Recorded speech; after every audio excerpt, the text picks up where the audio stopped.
Ohio Congressman Jim Jordan speaking out on the Democrats' decision to flex their subpoena power for the Mueller report and White House security clearances. One America's John Hines caught up with the Freedom Caucus leader on Capitol Hill. Take a look. The majority had a meeting with a whistleblower this weekend and informed the minority. What's going on, sir? Well, I mean, first of all, they didn't tell us about it until they do it on a week we're not here, and they didn't tell us about it until the day before. Then once they have the hearing, or excuse me, the interview, they cherry pick a few things from it, do a big press release. That is not how you're supposed to run investigations. And today they're going to subpoena her former boss, Mr. Klein, who has already agreed to come in and testify.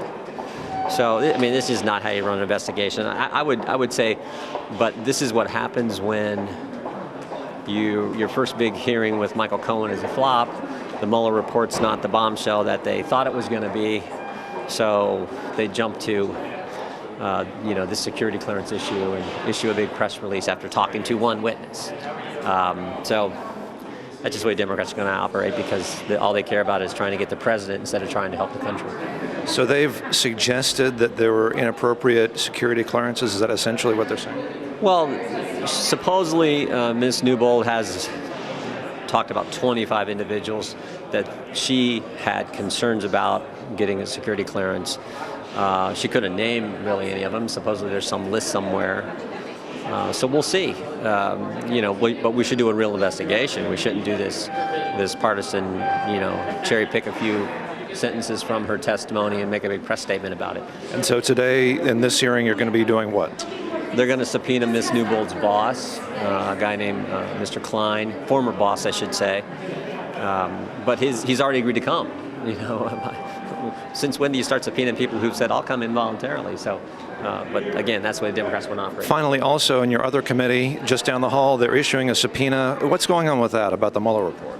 Oh, this is scary, because you got the chair of the Intelligence Committee saying, make everything public, even classified information. You got the chair of the Judiciary Committee saying, make everything public, even grand jury testimony.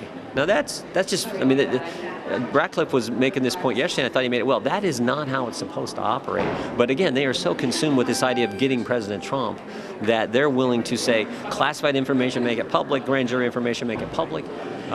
So look, the Attorney General said he's going to err on the side of transparency, but he is going to follow the law, which is exactly what you want from the United States Attorney General. I think Bill Barr's handled himself very well throughout this whole last several weeks. And never forget what the report said. The report said no new indictments, no sealed indictments, no collusion, no obstruction. It couldn't have been more definitive and more vindication for the President of the United States. Want to see more videos like this? Click on the link below and subscribe to One America News on YouTube. And call your cable provider and kindly demand that One America News is added to your lineup. Call and subscribe today.